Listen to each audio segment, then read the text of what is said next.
Buenas, nuestra exposición viene a hablarles sobre los tubos de Pitot. Los integrantes son Jesús Carvajal y quien les habla, Rubén Castellanos. Índice. Primero comenzaremos hablando sobre el concepto general, luego pasaremos al origen, funcionamiento, componentes de un tubo Pitot, características, utilización, aplicaciones, teorías de funcionamiento, tipo de tubos Pitot, conclusiones y por último la respectiva bibliografía. Concepto general.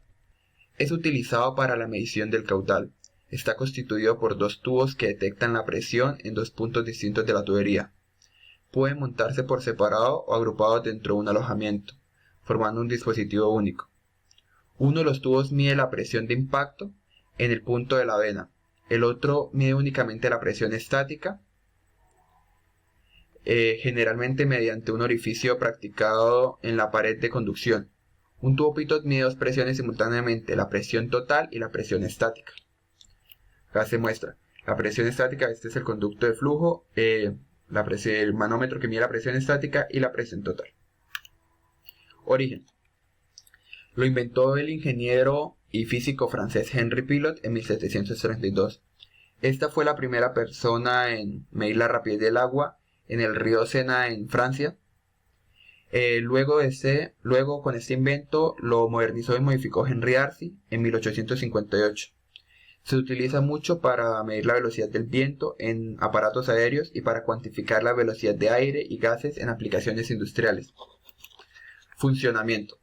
El tubo de Pitot es un elemento que se inserta como un accesorio en un agujero en el tubo, para así mantener un contacto directo con el flujo y así poder calcular mediante un choque la velocidad con que circula por dentro de la tubería. La unidad para medir la presión de impacto es un tubo con el extremo doblado en ángulo radio hacia la dirección de flujo.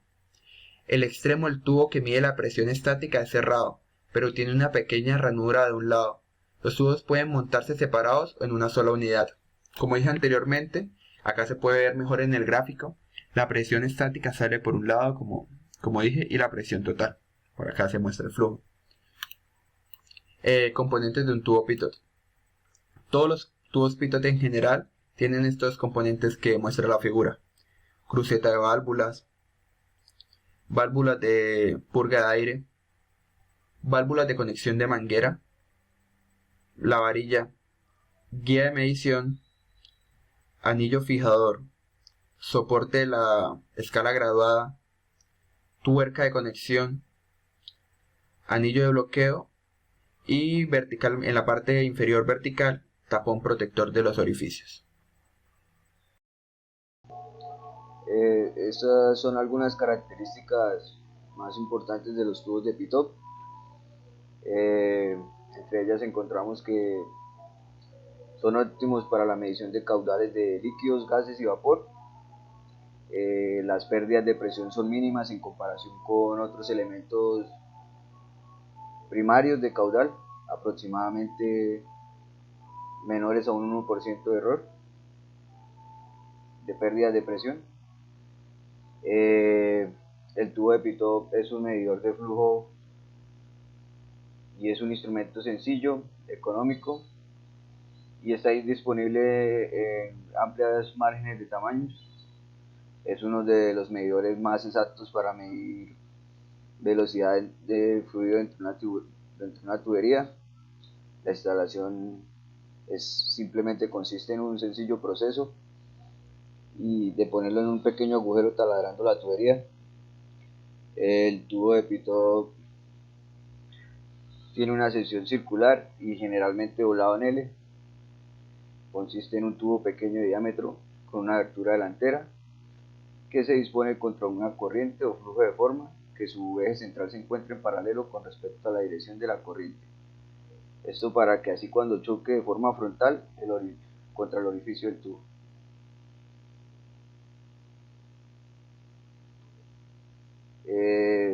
La utilización. Bueno, esto en cuanto a la utilización, básicamente el tubo de Pitot está formado por dos tubos que constituyen una L, que se pueden variar en su tamaño de acuerdo a su funcionalidad.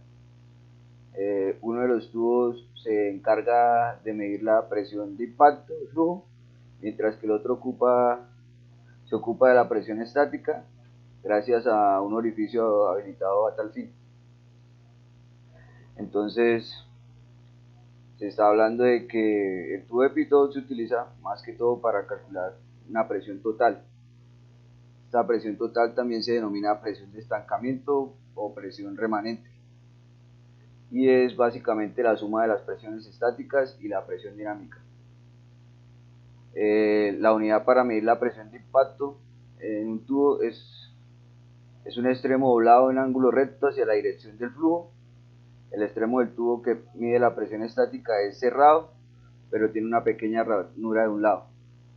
Los tubos se pueden montar en separados o en una sola unidad.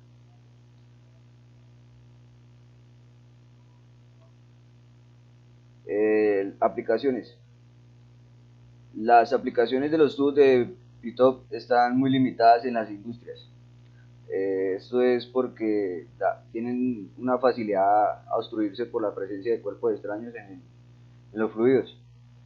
Entonces, en general estos tubos se utilizan para tuberías de gran tamaño o donde hay el flujo de fluidos limpios, principalmente con gases y vapores.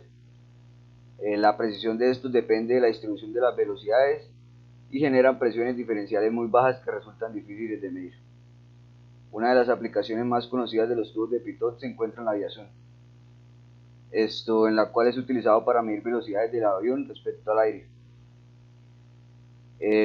También hay otras aplicaciones como es el tratamiento de aguas y distribución, plantas de procesamiento de gas, industria química y petroquímica, y en la meteorología se utiliza como anemómetro.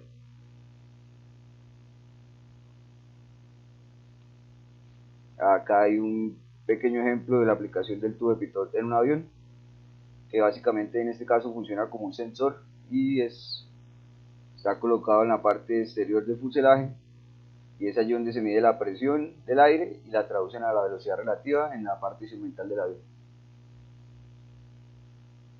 Teoría de funcionamiento. En el esquema que pueden ver acá, en este preciso punto 1 que señala, acá se forma un estancamiento, ya que es la embocadura de un tubo.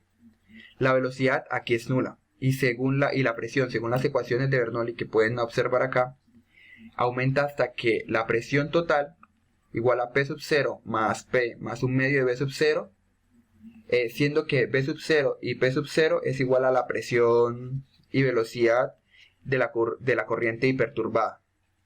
Esta presión total también se le conoce como presión de estancamiento.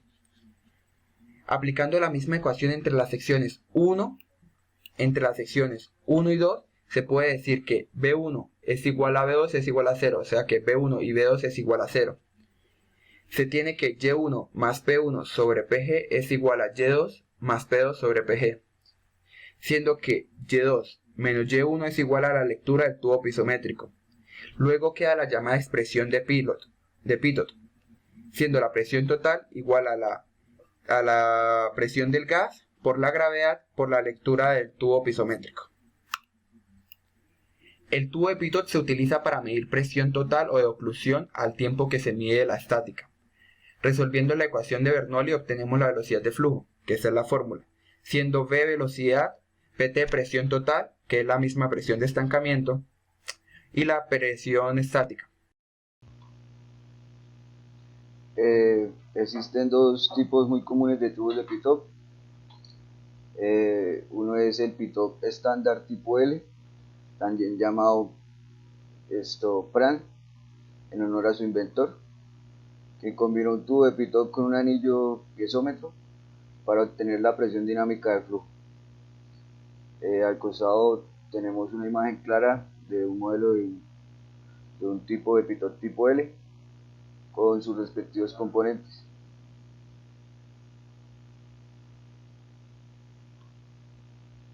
También encontramos el Pitot tipo S, cuyo principio de operación es similar al tipo L, solo que este cuenta con un orificio para sensar la presión estática.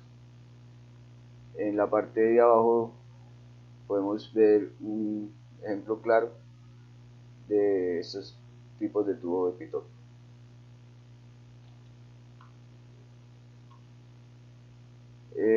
Conclusiones.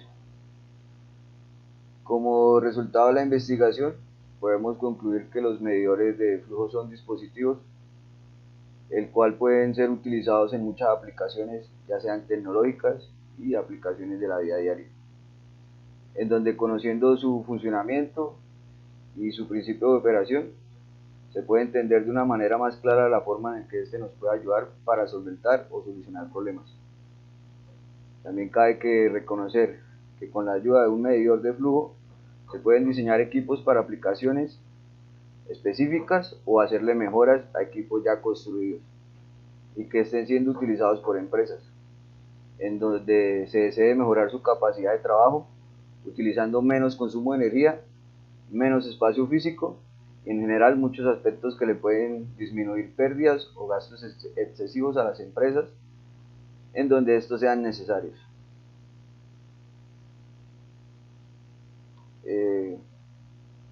Estas son las diferentes eh, bibliografías de donde tomamos material para poder realizar la respectiva exposición. Muchísimas gracias por el tiempo y por la atención prestada.